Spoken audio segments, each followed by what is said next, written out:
Ladies and gentlemen, please rise and welcome the Chief Marshal, Provost and Dean of Faculty, Vincent Mano, the class of 2014 of the Franklin W. Olin College of Engineering, and the commencement procession.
Welcome to the 9th commencement of the Franklin W. Olin College of Engineering. To open our ceremony, we will observe a moment of remembrance. You are invited to remain silent and reflect in your own way on the values of our community and on those no longer with us.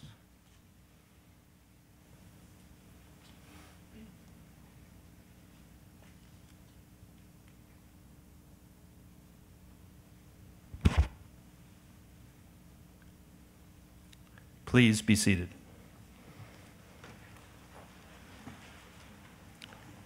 It is now my pleasure to introduce the president of Olin College, Dr. Richard K. Miller.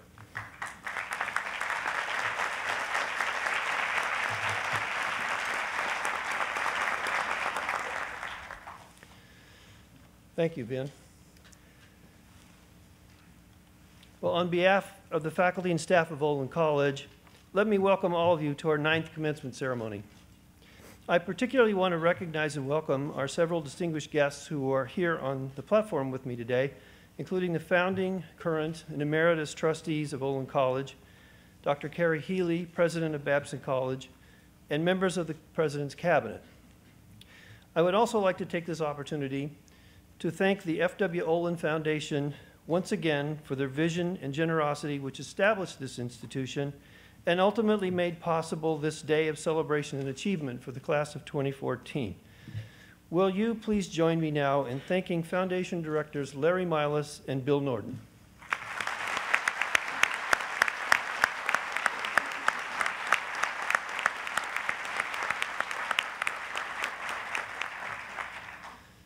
I want to extend a personal welcome and thank you to our commencement speaker, Dr. John Seeley Brown, or JSB, as he's known.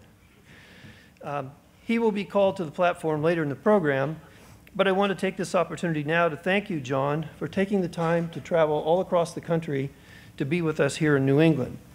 John is the former chief scientist of Xerox Corporation and director of Xerox PARC, the Palo Alto Research Center, during its most productive early years.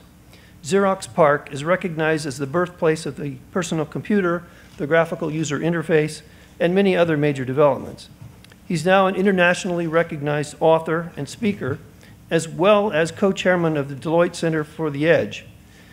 John is also a longtime personal friend and a personal inspiration to me and many others here at Olin.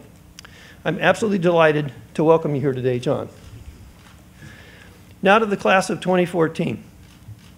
Sally Phelps tells me that you're an ambitious class, with many of you already accepted into graduate school next year, sort of a bump up from the class last year in that dimension. I know that 2/3 of your budding scholars are headed to either Stanford, Harvard, or MIT. So you have a pretty good choice there, I think. Others are headed to Berkeley, Carnegie Mellon, Yale, and other top schools. Not all of you are heading into STEM careers, however. Several of you are headed to Harvard Business School. One is going to Yale Medical School, one to dentistry at Columbia, and one is going to cinema school at USC. So not all of you think of yourselves as tech entrepreneurs. Of course, most of you are already employed in technology companies, while some of you are still choosing. And 5% of you are already starting your own business, not interested in either graduate school or a salary job.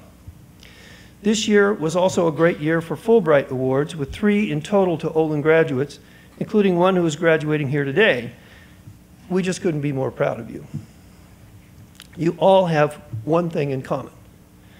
You are all engineers. Every graduate of Olin is an engineering graduate. Engineering degrees are the only degrees we offer, as you know. However, we define engineering at Olin a little more broadly than most other schools. An engineer at Olin is a person who envisions what has never been and does whatever it takes to make it happen. All the teamwork you experienced here has prepared you to work with others to develop solutions that change people's lives for the better. We hope that as the years unfold, we will begin to see this trend emerge in your many and varied collective accomplishments. Now, there are many needs out there waiting for you. To make the greatest impact, I hope you will not be afraid to take the initiative and lead in the development of these solutions. Now, leadership is important, and leaders are important, even though we don't explicitly emphasize the role of leadership much here at Olin. I mention this because I believe you may be better prepared to eventually assume a leadership role than you realize. Let me ask you to think for a minute about a leader that you admire, someone you may feel has made a positive difference in the world, someone you would follow without hesitation. Among the many characteristics that, together, make a good leader, one, I believe, lies at the foundation, and that's the ability to build trust. Leaders must be honest and set a high ethical standard. Now, as you choose your profession, I think you might be interested in the results of the Gallup poll on public trust in various professions, a poll that has been going on continuously for many decades now. If you review your findings, it is quite revealing. I want to compare the trends in public trust in a few professions over the last 40 years. The results may surprise you. First, let's consider bankers. I haven't even started yet. The Gallup poll shows that in 1976, a total of 34% of the public ranked bankers as a group either high or very high in honesty and ethical standards. However, in 2012, the same poll, after many high-profile financial crises, showed that only 28% of the public ranked them equally high in honesty. Actually, some might think it's amazing that it's still that high. Next, let's consider journalists. Now, I'm talking about traditional journalists, those who have a professional degree and work for a salary, not those who started a blog over the weekend. In the 1976 Gallup poll, a total of 33% ranked journalists either high or very high in their honesty and ethical standards. But in 2012, like bankers, the reputation of journalists has dropped to 24%. Now let's consider our colleagues who practice law. Now, Larry and Bill, don't listen to this. In 1976, the Gallup poll revealed that 25% of the public rated lawyers as highly ethical. However, they too have lost public trust over the years, and last year, only 20% of the public regarded them as highly honest and ethical. When it comes to taking the podium to call for action in our society, to identify the right path to solve problems, to point fingers at those who are wrong, and to propose and pass new laws, no one plays a more prominent role than members of Congress. In 1976, the Gallup poll revealed that a total of only 15% of the public felt that politicians were basically honest and ethical. However, last year, that trust has declined further to only 8%. Some might guess that many politicians today would take the 8% and run. Finally, let's consider the public perception of engineers, those who practice the profession that you have chosen. In 1976, the Gallup poll showed that 48% of the public believe that engineers are either high or very high in honesty and ethical standards.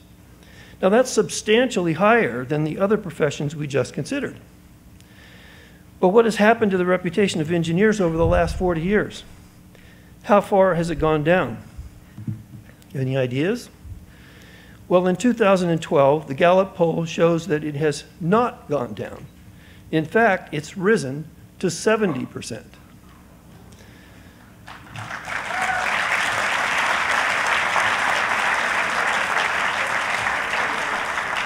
Now, I want to think about that for a minute. While the public confidence in bankers, journalists, lawyers, and members of Congress have all dropped, trust in engineers has increased, not by a small amount, by 22%. In fact, all of the professions in the Gallup poll, nearly all of them have gone down on this metric. And none has gone up as much as engineering has gone up. So why do you think that is? Well, I'll tell you what I think. I think it's because engineers solve problems and they get things done. And very often the problems they solve and the things that they create have great positive effects for the average person and the public at large. Engineers always work with real data, and they test their solutions. They base their conclusions on experience and facts, not ideology. Their ultimate judge is not public opinion, but natural law. And by the way, Newton's laws don't give partial credit. You can't cheat, not even once. The plane won't fly or the building won't stand unless you get a right answer.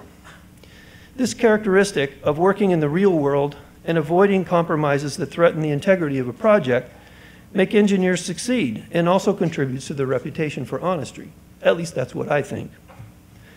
So when you walk into a room with ideas about how to address the global challenges of sustainability or security or global health or increasing standard of living from generation to generation, you have more credibility and immediate public support than most of our colleagues who are graduating today with some other degree. One of you could lead the country in important new directions one day that really will contribute to the solutions of these grand challenges. I note that 14 of you, one of the largest numbers, by the way, among all universities in the nation, are graduating today as Grand Challenge Scholars, a designation recognized by the National Academy of Engineering as particularly well prepared to take on such a leadership role. Also, as you consider adding graduate degrees in other fields to your engineering degree, you might want to be a little bit careful. You could actually lower your stature with the public, depending on what field you choose. Let me make one more observation today.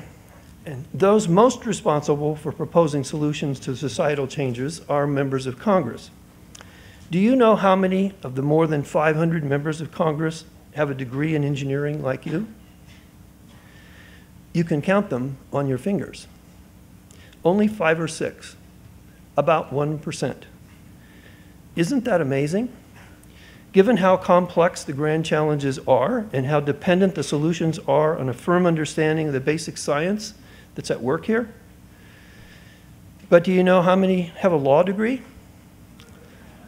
About 40%, okay? The next largest percentage comes from the commercial business world.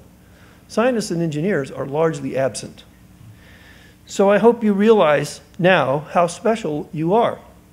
You're uniquely prepared to understand and to eventually propose solutions to the major challenges of your generation. No one else in society has the knowledge and the insights that you have.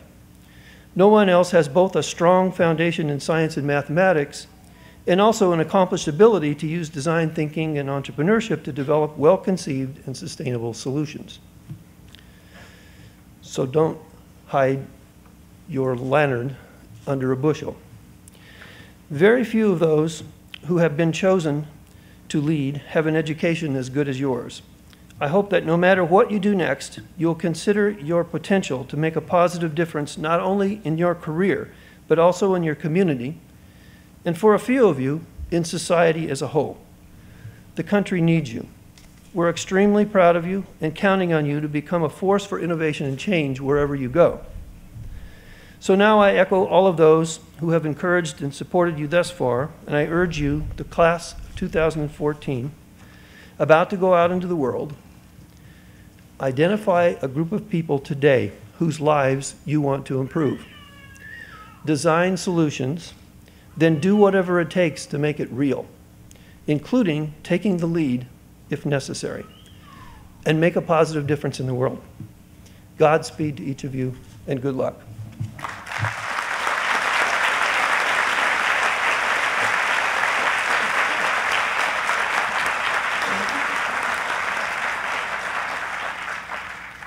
I would now like to introduce William Norton, who is representing the Board of Trustees.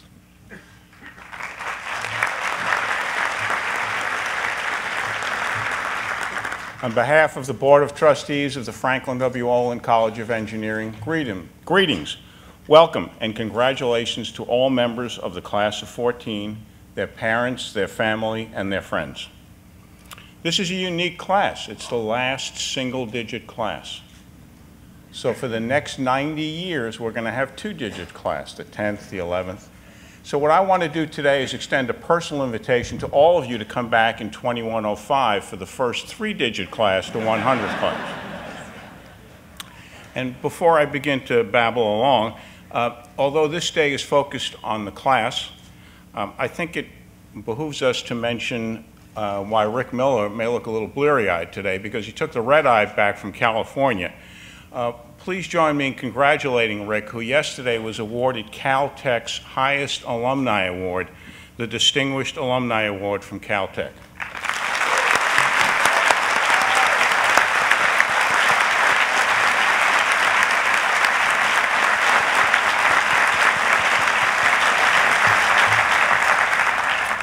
You know, it was about 21 or 22 years ago when most members of this class were born, 1992, 1993, somewhere about then, and it was a very different world. It's changed dramatically. In 1993, F.W. Olin Foundation was proud to see its grants result in the dedication of new buildings at Harvey Mudd College, Alfred University, and DePauw University. Bill Clinton was elected in 1992, and he was inaugurated in 1993 for his first term as president. The Branch Davidian compound burned in Waco, Texas. Schindler's List won the Oscar.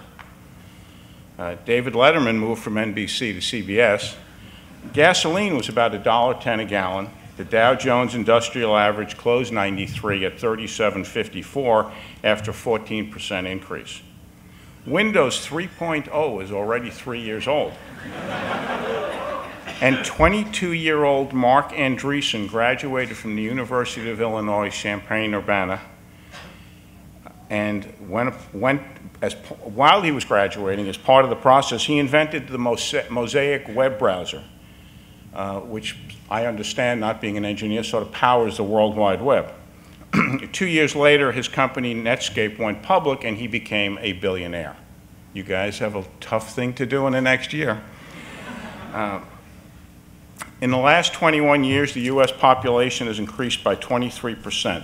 The good news is the average life expectancy increased by about 5 years to age 79.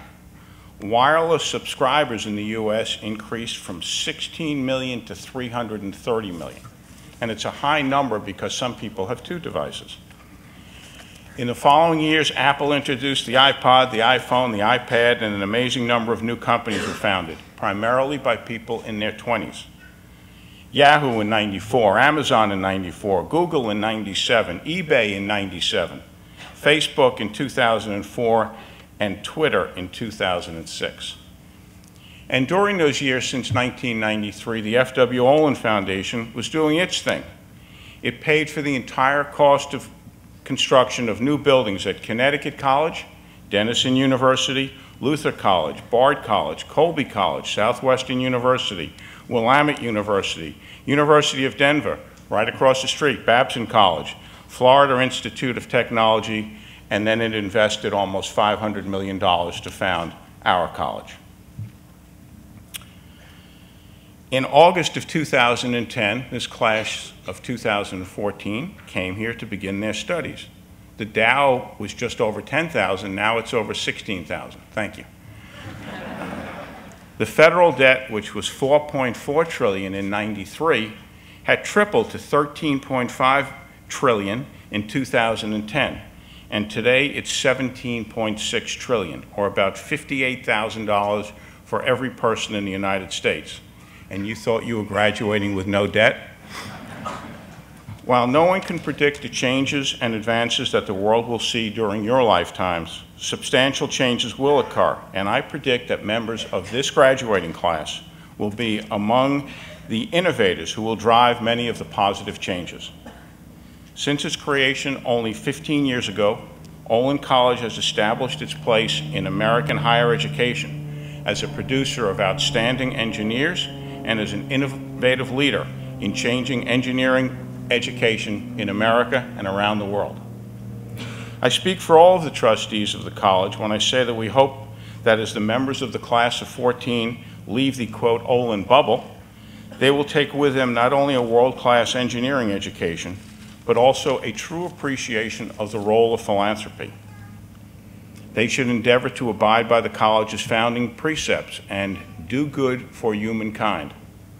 We are together here today because of the wealth and philanthropy of Franklin W. Olin, and because of the philanthropic work of many individuals who built this college. So as you embark upon what we know will be a productive, successful, and happy life in the years ahead, I urge you to emulate Mr. Olin and be philanthropic with both your time and your wealth. I found a quote that I think sort of sums it up for you guys. It comes from the television journalist and author Tom Brokaw. You are educated. Your certification is in your degree. You may think of it as the ticket to the good life. Let me ask you to think of an alternative. Think of it as your ticket to change the world. Congratulations to the class of 2014, their families and friends. We look forward to having you as frequent visitors at the college. Thank you.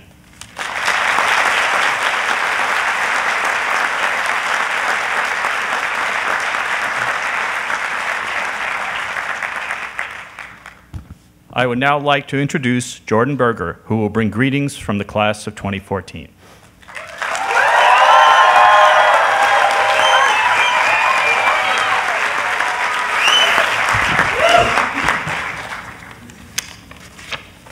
Sorry.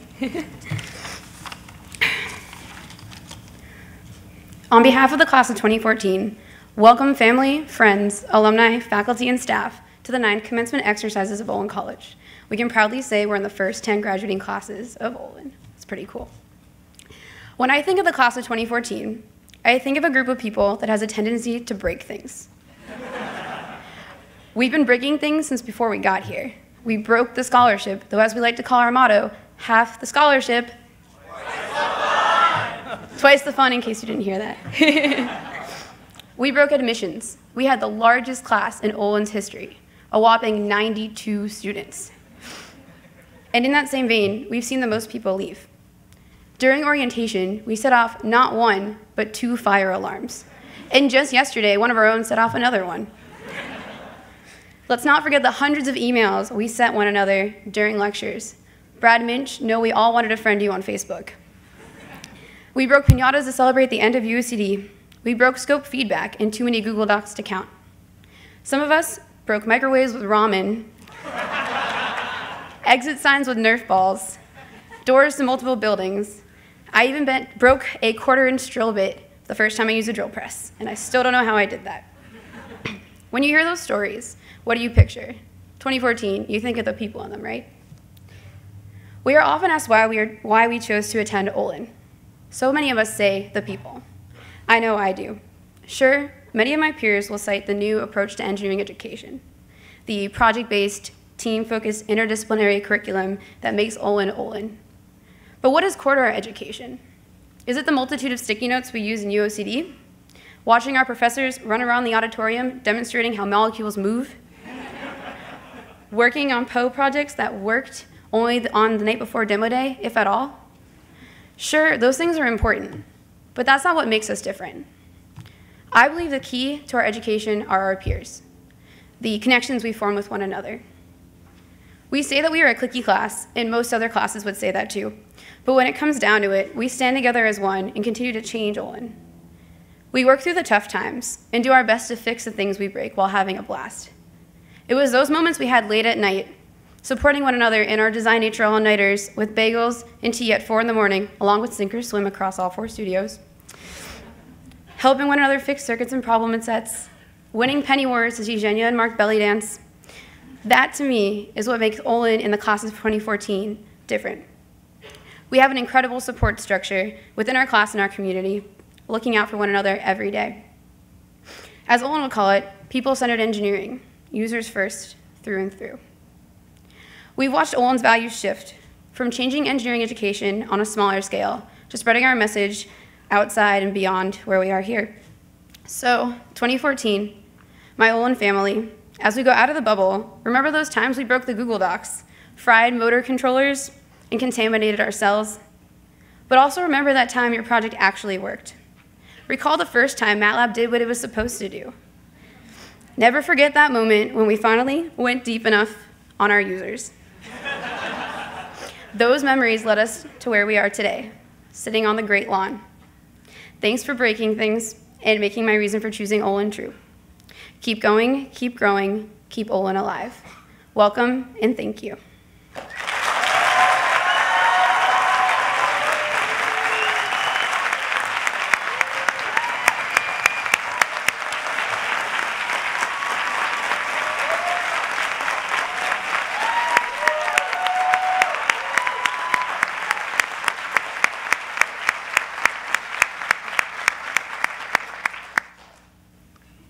I would now like to introduce Aaron Hoover, who will bring greetings from the faculty and staff of Olin College.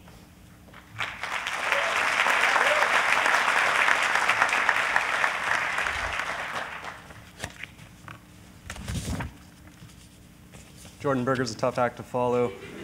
As I was walking in, I thought, why is everyone so psyched to see me? And I realized Jordan was right in front of me. So, on behalf of the faculty and staff of Olin College, it's truly my pleasure and my honor to welcome you, the family, the friends, and the supporters of the class of 2014, to our 9th commencement ceremony. Graduates, wow, you look really good. You do. I'm not sure I can pull off this whole Middle Ages era silly hat thing, but you guys got it. And let's be clear on this.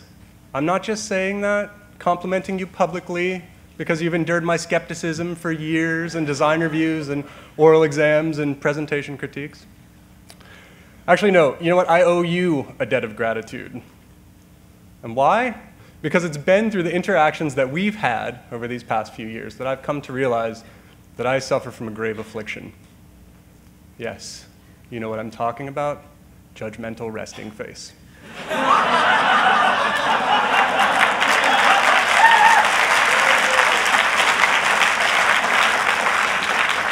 They say the first step in getting help is admitting you have a problem, so we're getting there. No, seriously, I am sincerely flattered and a little bemused that you somehow collectively decided it was a good idea to give me a microphone and 5 minutes at your ceremony. But as I thought back and pondered your sort of questionable judgment, I realized that we have a connection. We both arrived at Olin at about the same time. In fact, at around the time that you were being evaluated by the rest of the community and admissions, in your candidates' weekends, I was being evaluated by the people I'm now proud to call my colleagues. And yet somehow we all slipped past all the filters. I don't know. Must have been something in the water at the time. So over these past 4 years, I've gotten to know many of you, and some of you very well, through research and independent studies, classes, and of course, scope. We've conversed at length about really important topics like whether I change my shoelaces every day. I don't. They're baby blue today, I knew you were wondering. You've asked me probing questions like, where did you buy those glasses? And I've withheld the answer to that probing question, my secrets until now, to tell you that I raid the wardrobes of 1960s era NASA engineers. We've debated the relative merits of going to graduate school. It's a mixed bag. And I've watched you succeed beyond my wildest expectations and also fail spectacularly. And we talk a lot about failure at Olin. We say things like, fail often, succeed sooner. Failure is part of the innovation process. But the comedian Louis C.K. has a different take on failure. Don't worry, I'll keep it clean. He says, whenever you leave behind failure, that means you're getting better. If you think everything you've done is great, you're probably dumb. Maybe that's a little harsh, but I'll let you in on a little secret. My path to Olin started with what felt like a failure to me at the time. I was in graduate school, and I was succeeding by all the traditional metrics. Published a bunch of papers, more than 0 people cited more than 0 of my papers. And my advisor was pretty happy with my progress. I was starting to imagine a future for myself as a sort of research university tenure track professor, right? Running a lab, supervising postdocs, advising grad students, et cetera. And so when it came time to apply for jobs, I sent out a bunch of applications to a lot of big research universities, and then one application to this little weird place called Olin College. And I didn't get any offers from any of those big schools.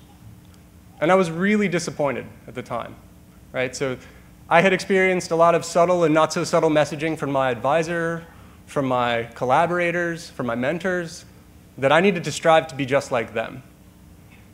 And when I couldn't do that, I felt like I had failed. But then a funny thing happened. I came and visited Olin, and I got excited. I got really excited, like candidates weekend type excited, okay?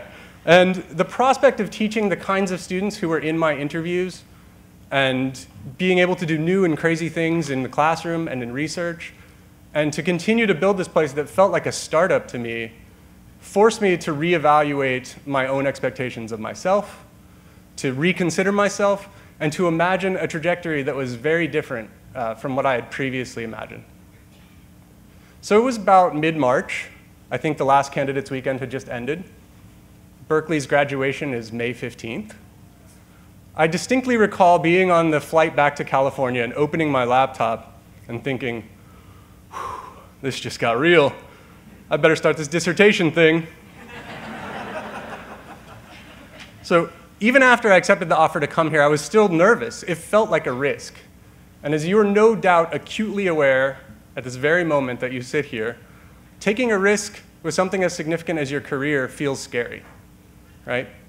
But with about almost 4 years of hindsight now, I can honestly and unequivocally say that I made the right choice.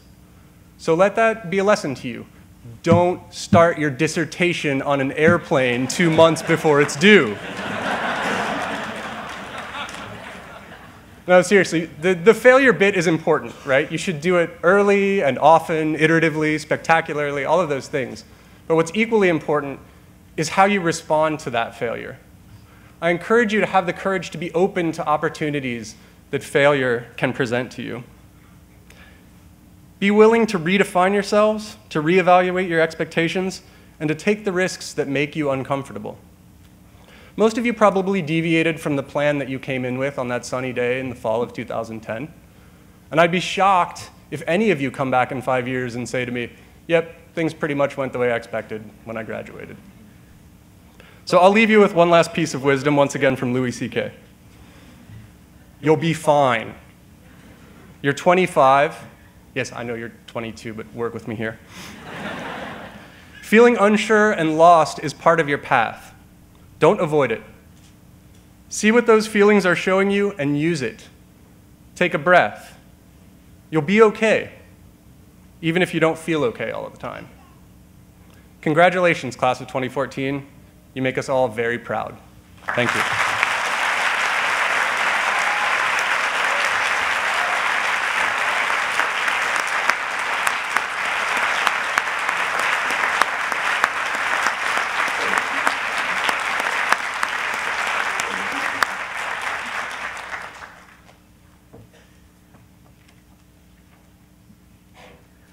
Now I am pleased to introduce John Seeley Brown, visiting scholar and advisor to the provost at the University of Southern California and former chief scientist of Xerox Corporation.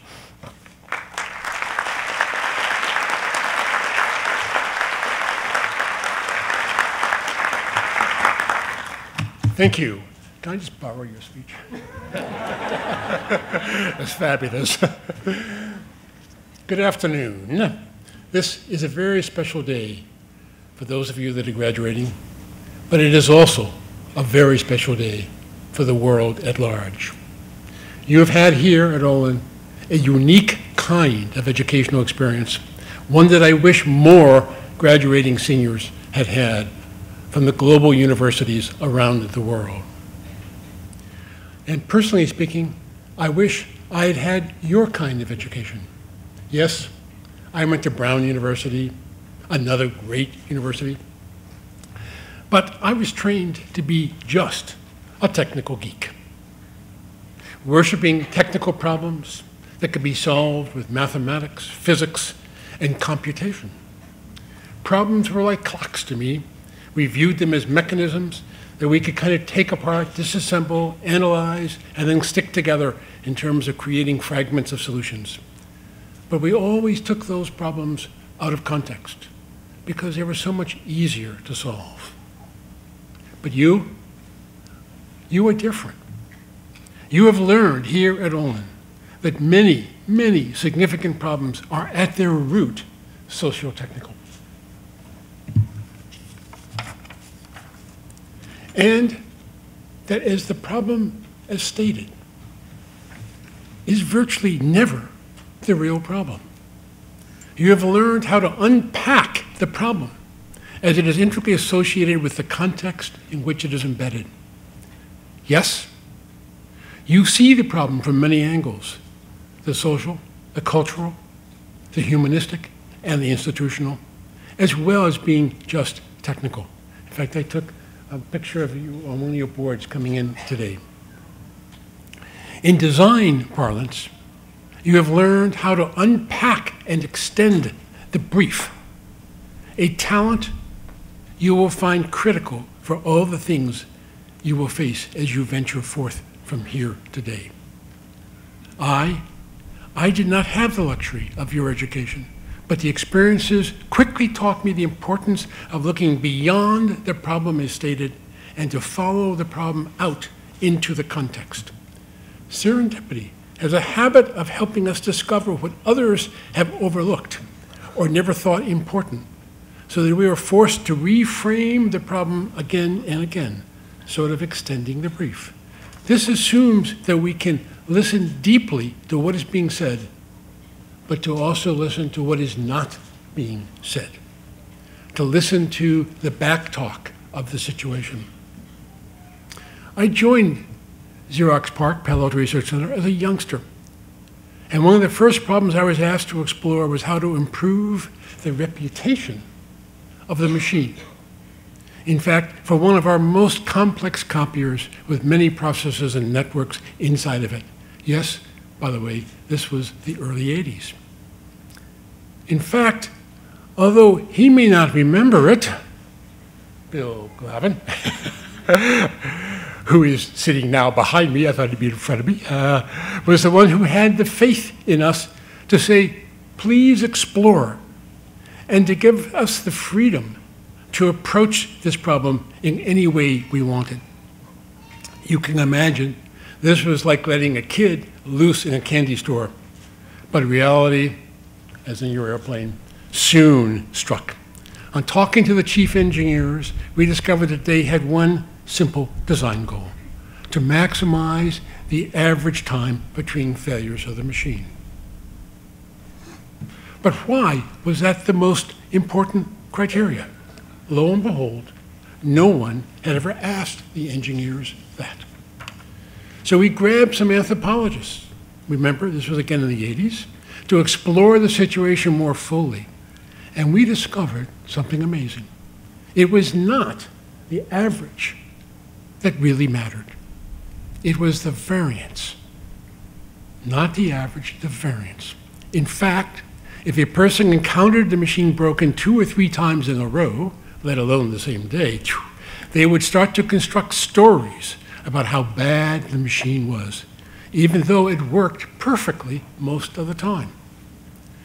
So if it was the variance or the clustering of the machine failures that led to the machine's reputation, why not have the machine itself call up the tech center and report that it is broken? Even better, why not have it tell the tech center what was wrong? Simple enough to do, but we could do more. The machine had all kinds of process control loops inside of it, and we could build a little AI engine that looked at the parameters of those loops, and we could actually, using predictive analytics, anticipate when the machine would actually break down, and then dispatch a repairman with the right tools and the right things on the scene before that happened. Without really telling folks much about that, sorry, Bill, what we were doing, we built these machines and installed them. Then one day, in one of our installations, there was a knock on the door at the precise moment that the machine started to break. This caused a tremendous commotion across the entire place. Word of the machine's understanding of the future, almost a precognitive ability, a prescience, if you wish, spread like wildfire. And within a week, a national magazine had picked up the story. Our machine's reputation had been built. We had created an emotional effect of delight in our customers. This was far more than we expected.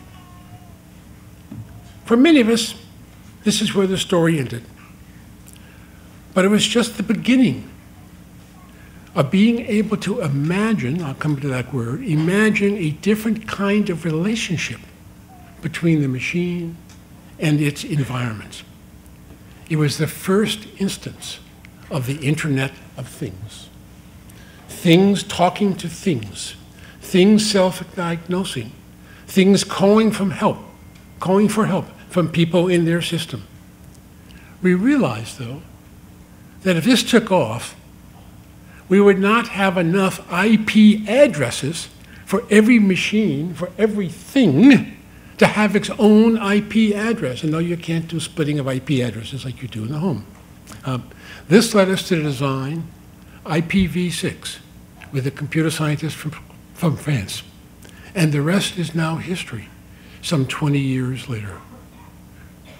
Practically enabling, in our own thinking, albeit a little bit ridiculously, having virtually every atom possible of having its own IP address. That was kind of extreme. What was made of this innovation, and what made it possible in this sense of constant innovation? I would say without hesitation that it was the generous mentorship of key individuals. I've had a great fortune of working with 3 great mentors.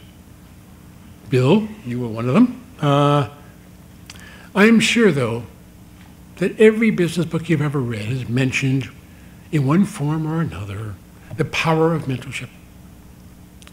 But what really is mentorship being more than just a close relationship with a teacher? What do we really mean? What does it mean or need to mean today? These are not, by the way, just idle questions. And perhaps they are more important now than ever before in a world of rapidly changing, networked age thinking. Basically, we need to have you folks' willingness to become reverse mentors. You understand the network age better than most of us. Mentorship is not just good personalized teaching. It is a shared space of cognition and a shared space of imagination. As a shared space, it means that the mentor and mentee sit, metaphorically, side by side working through a problem. Now remember this, because this is for you guys being reverse mentors. It is mostly a difference in experience that differentiates one from the other. And one person may function as a mentor in certain cases, while other mentors in reverse in other things. I, by the way, see this all the time in my own work in nanotechnology and cloud computing.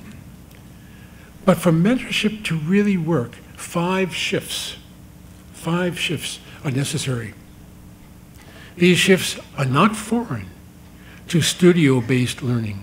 In fact, most of you graduating today have experienced fragments of what I'm about to very briefly talk about. 5 shifts. Shift 1, the shift from criticism to critique. A critical distinction, I might add. Criticism is about judgment. It is hierarchical relationship, like a teacher to a student.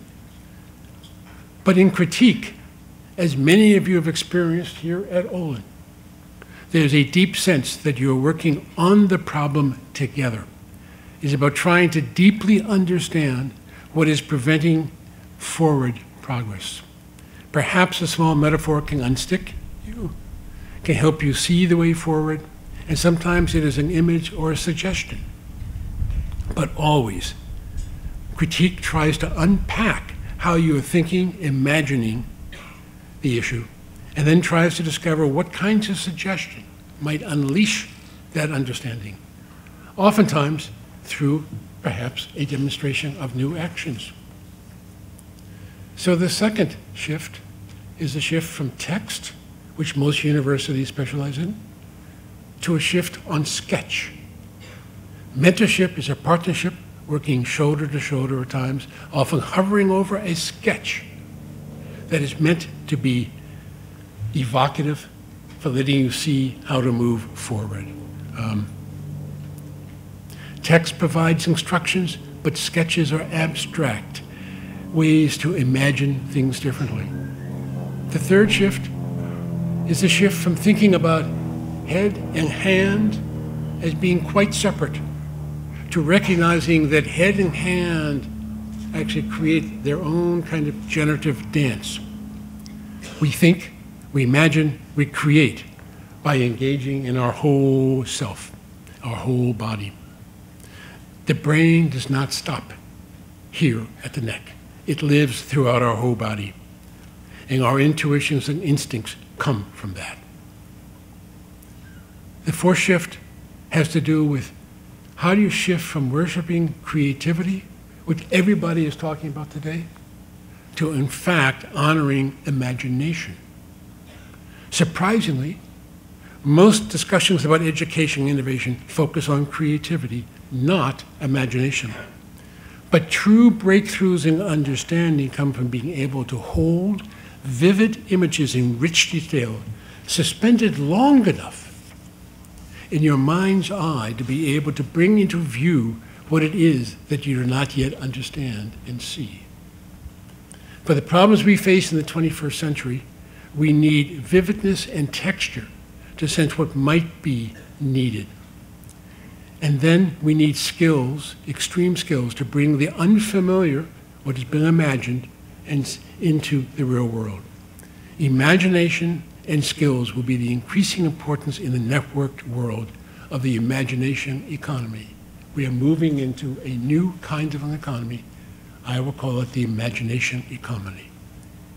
And fifth, but last but not least, it is deep listening. How do you listen to the undercurrents and the inchoate beliefs of the person speaking and listen as much to what is not being said as to what is being said?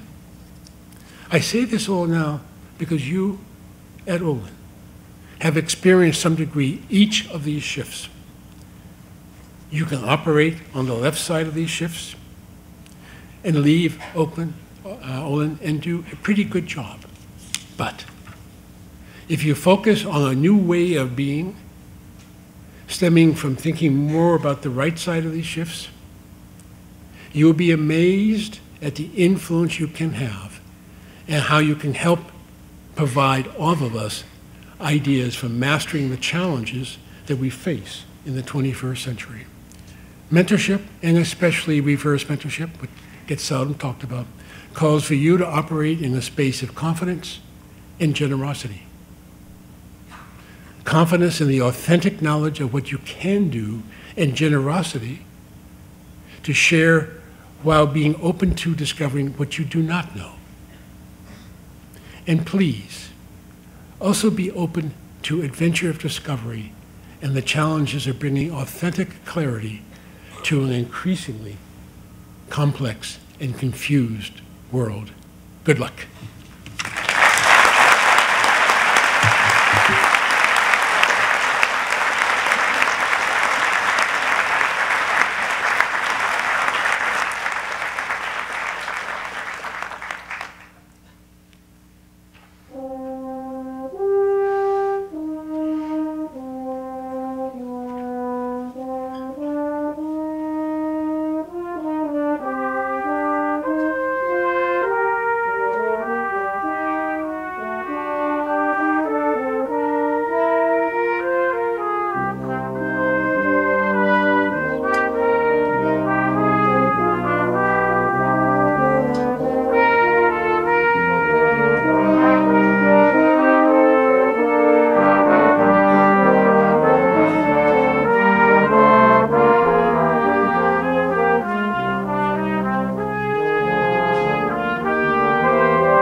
It is now my pleasure to introduce the candidates for Bachelor of Science degrees.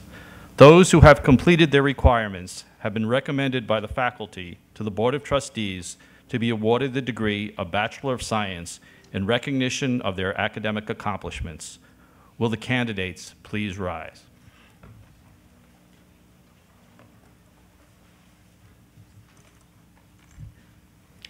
By virtue of the power granted to Olin College by the Commonwealth of Massachusetts, and by the authority given to me by the Board of Trustees, I do hereby confer upon you the degree of Bachelor of Science in Electrical and Computer Engineering, or Mechanical Engineering, according to the degree you have earned and the requirements you have completed, with all of the attendant rights, privileges, and responsibilities appertaining to this degree.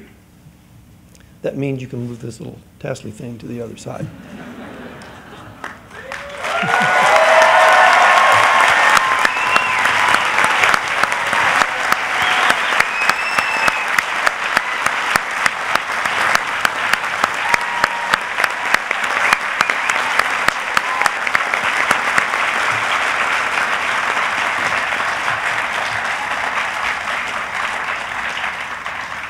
I would now like to ask the class of 2014 to turn toward their families and express their appreciation for all the love and support that they've given you through these years.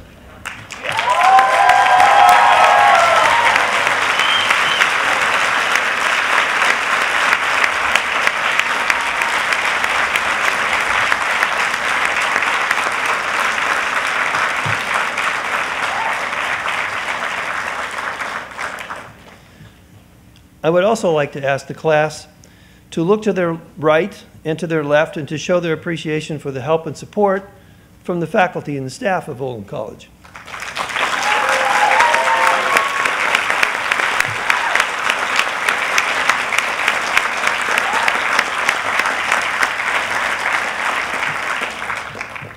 Okay, please be seated for a while.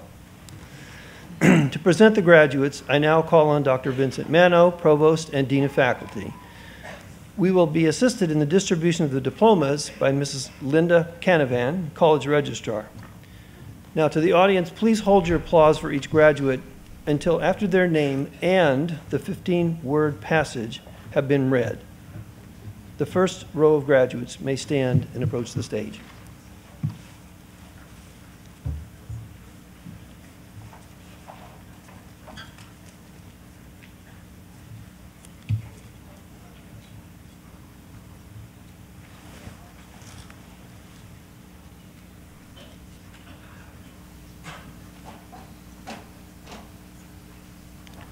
Arjun Alete. What I learned. Ramen needs water. December isn't a number. And engineering. Miss you guys.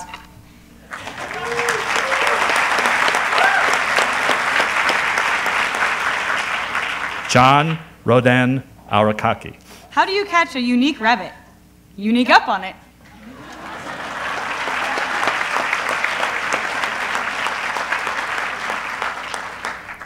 Charles Vincent William Bailing. I told you I wouldn't hurt myself.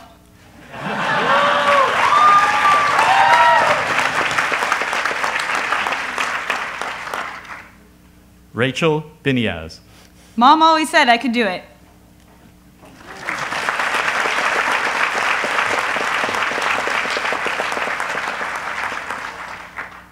Kat Brookshire. Thank you to my friends, family, and Gabby. I love you all. Au revoir, Olin.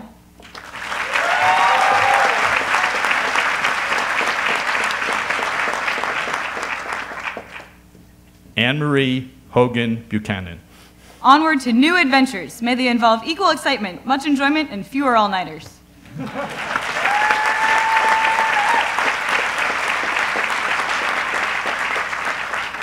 Jordan Danielle Berger. Yes, I am tall enough for this ride.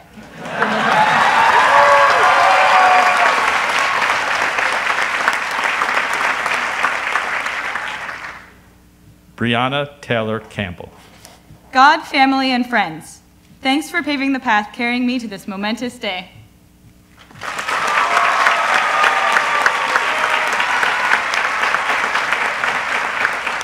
Julian Chipek.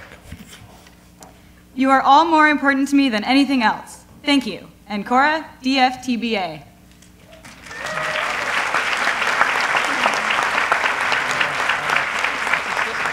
Ben Davidson Chapman. Be the change you wish to see in the world. Thanks, Olin. That's the plan.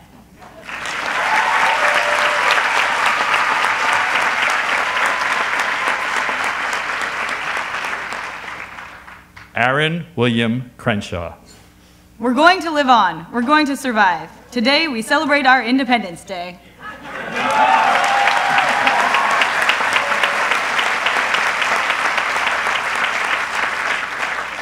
Ian Thomas Danaher. Do, make, say, think.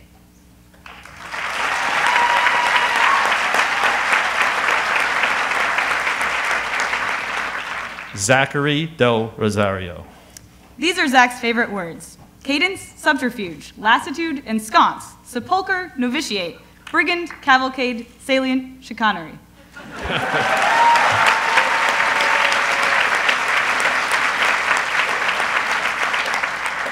Shivam Desai.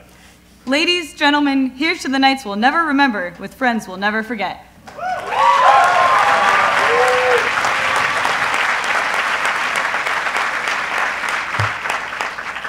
Kimberly Doe. Just want us to remember that no matter what we do, we were here, together.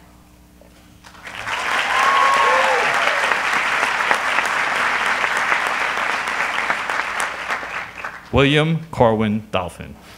Too much of anything is bad, but too much good whiskey is barely enough.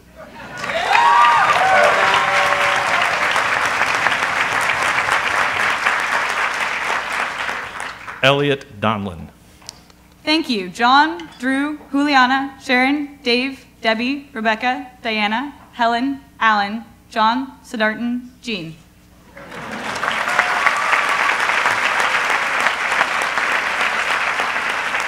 Sebastian Jallis.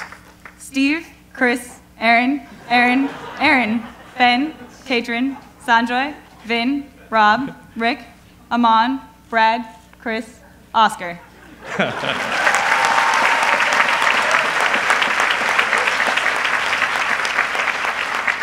Asa Mandela Eckerd Erdheim. Matt, Lawrence, Rahana, Joanne, Paul, Alicia, Mark, Lynn, John, Brian, Jessica, Eric, Maruda, and Jenya.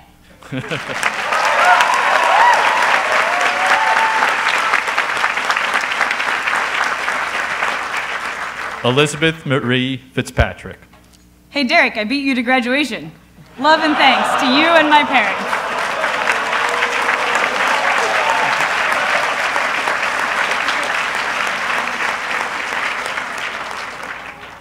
Cypress McKinney Frankenfeld.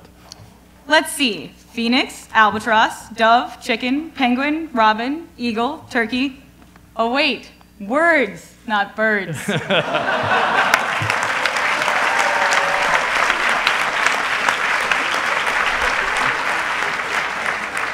Joshua Furnish. When you get the choice to sit it out or dance, I hope you dance.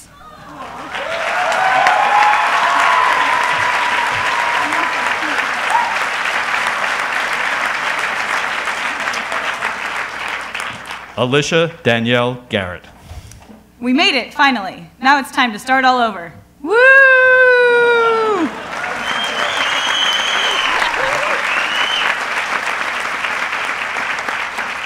Mark Robin Giolando. Any words here would be completely uncharacteristic and spooky.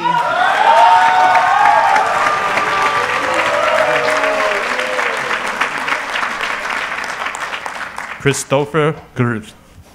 Chris Groth stands tall as a tree. Watch as he walks across the stage, gingerly.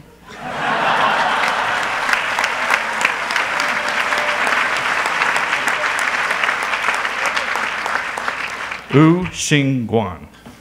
Thanks, hashtag families, professors, and friends, for supporting me through this experiment. These lab rats will change the world.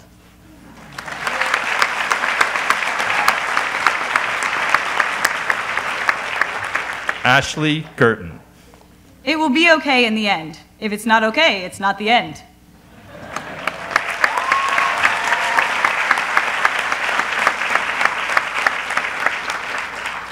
Keely Burke Haverstock.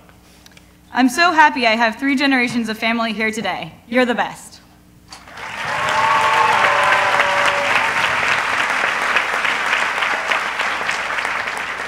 Eric Helmlich. To the friends who shared quiet Saturday night with me, the party goes on.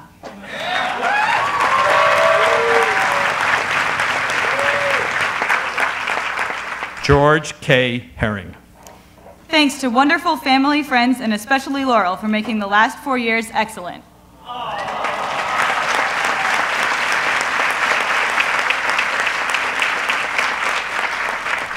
Christopher Hill.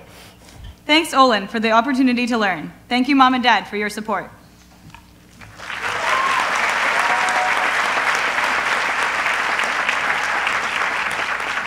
Susie J.H. Hong. Olin has opened many doors for me, but not the ones in the campus center.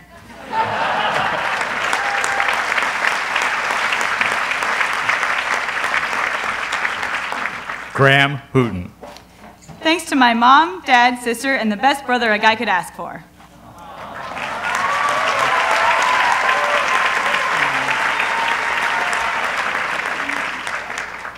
Trevor Hooten. Yeah, what he said. I hope we all continue to improve ourselves and our communities.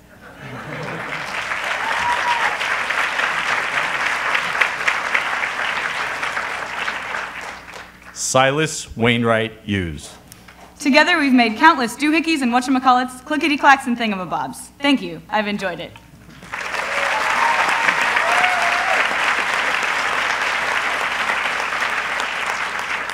Evelyn Joy Hunter. I may not be graduating magna cum laude, but I am graduating. Thank you, laude.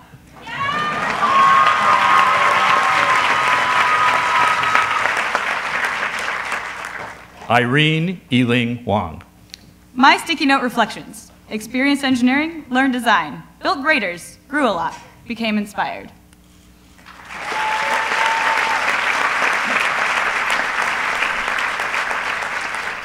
Barrett Bailing Johnson.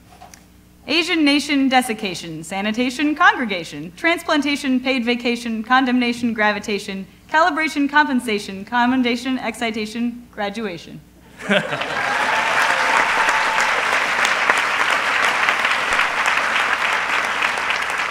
Aman Kapoor. Thank you, Olin. Thank you, Dad. And thank you, Domino's, for buffalo chicken.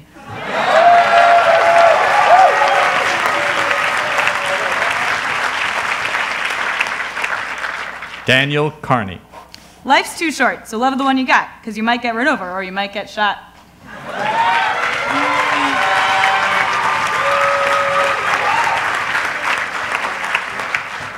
Chase Odin Kernan. 1 year later, and I still don't even know what matters most.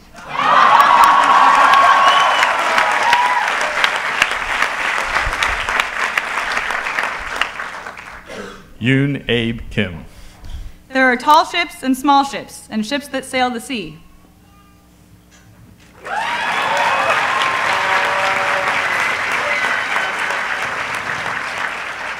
Murphy Valentine Kitchell. But the best ships are friendships, and may they always be.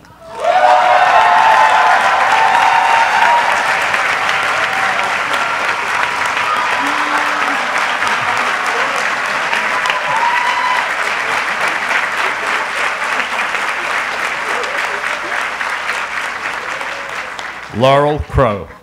Nitwit, blubber, oddment, tweak. Thank you. Dumbledore.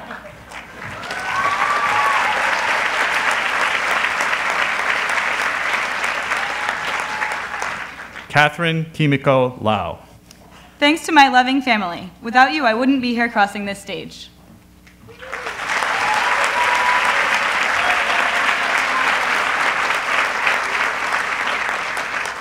Jefferson Lee. Veni Vidi Vici. Mom, I love you.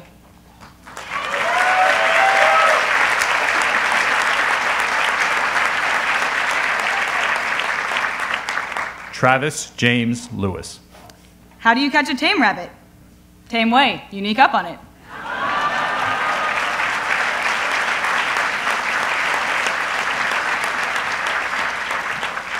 Larissa Bridget Little. Those who don't believe in magic will never find it. Roald Dahl.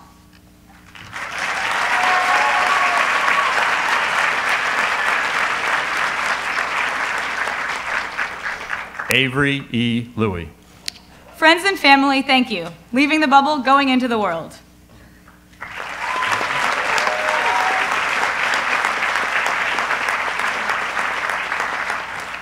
Christopher Constantine Perry Mark. You already know, though. You only live once. That's the motto, homie. YOLO.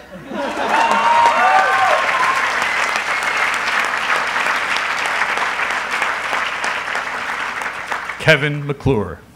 Dear Diary, April 4th. 15 words are due today. Can't think of anything. Love, Kevin.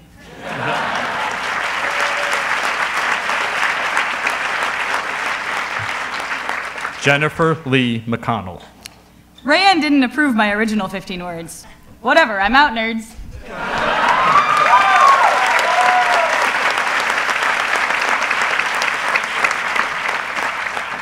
Amos Meeks.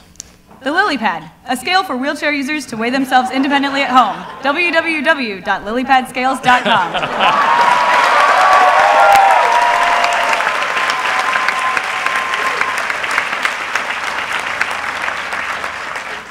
Casey Marie Monahan.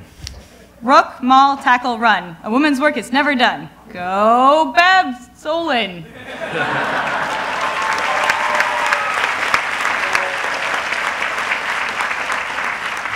Mark Maroka. Sorry these 15 words are late. Was trying to think of something clever. Got nothing.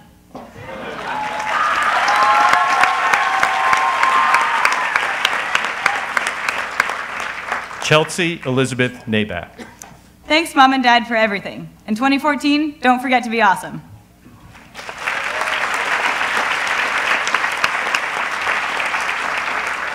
Juliana Tony Nazare.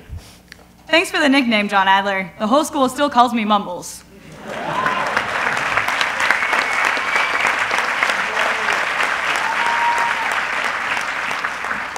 Nicholas A. Ostrom. This graduate sponsored by Mountain Dew. Thanks also to family and friends.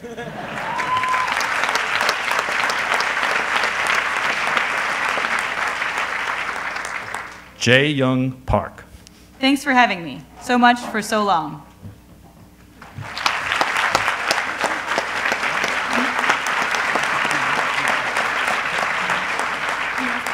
Lisa Kwon Park.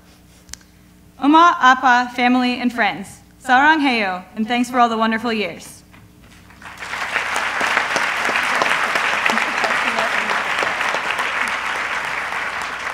John Bernard Payton.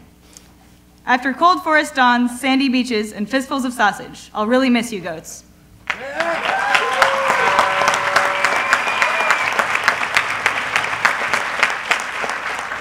Janaki Isabella Ann Pereira.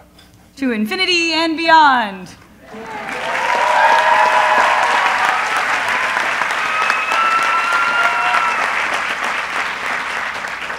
Brendan Thomas Quinlivan. So long, partner.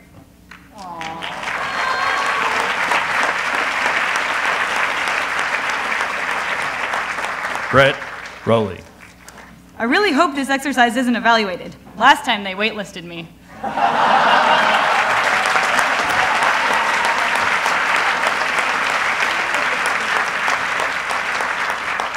Noam Moshe Rubin. I wish that I knew what I know now when I was younger.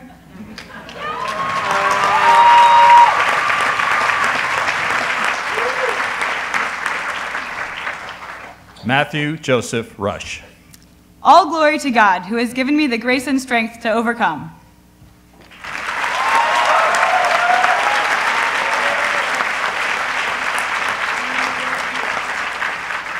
Aubrey Grace Sanford.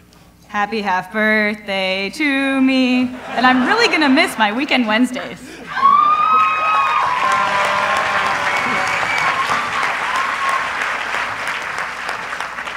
Dante Santos. Ladies, gentlemen, this is my philosophy. Everything changes. This is my philosophy. Butter and serve.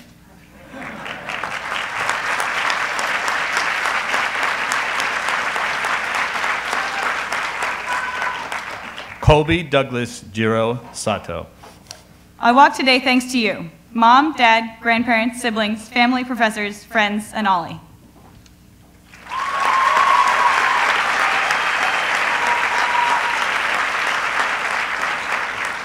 Kelsey Skilperwatch. This is an end, but not goodbye. You are all my friends, regardless of time.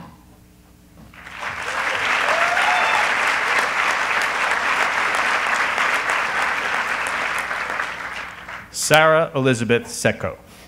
I'm truly blessed to be here today. Thank you, God, Mom, and Dad for everything.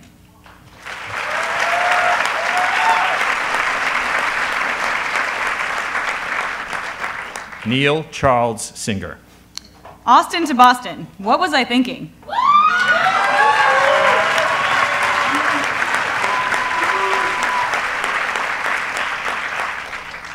Rachel Elizabeth Sirkin. This ceremony might be the longest I've been silent since coming to Olin.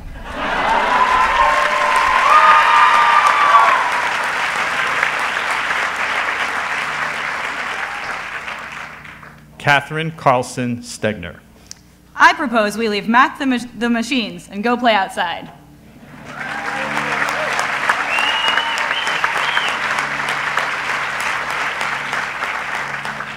Sarah Meredith Strocorp.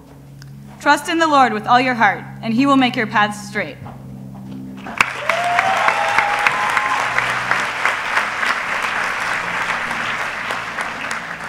Orion Taylor.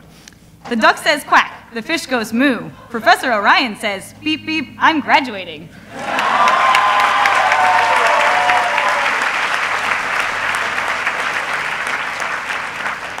Theo Dowd Thompson. I'm so nervous to leave Needham for the first time ever.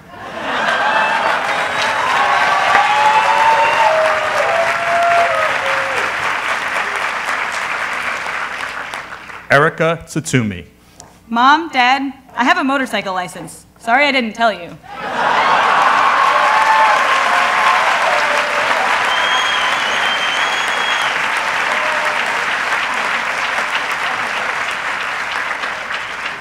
Patrick Varon. Olin taught me to think outside the box and bend the rules. Hashtag 15 words aren't enough. Hashtag hashtags only count as one.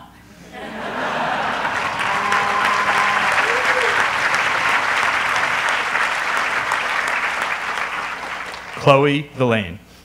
No one gets remembered for the things that they didn't do.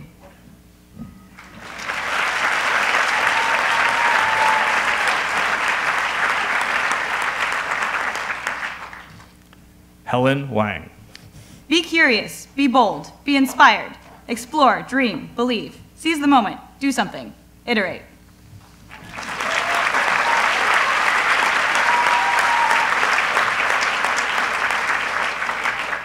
Adela Wee. Observe, the ever-elusive engineer has emerged from her lab.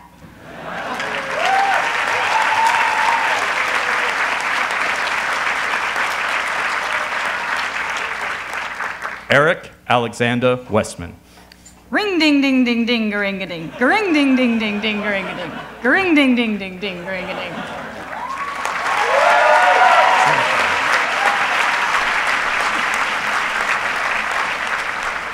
Allison B. Wu.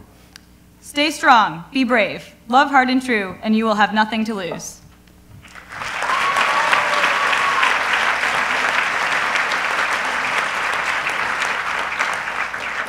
Xingzhe Zhu. With every ending, there is a new beginning. Neither success nor failure is ever final.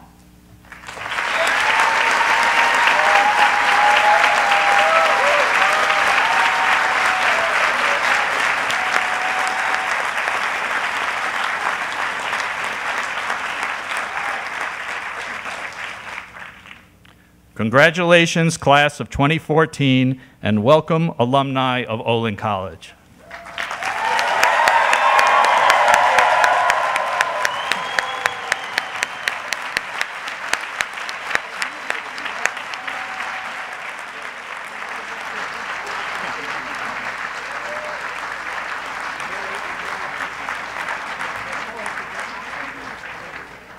This concludes Olin's 9th commencement exercises. I hope you have enjoyed today's ceremony, and I'd like to invite everyone to join us now for a reception on the Oval and in the dining hall.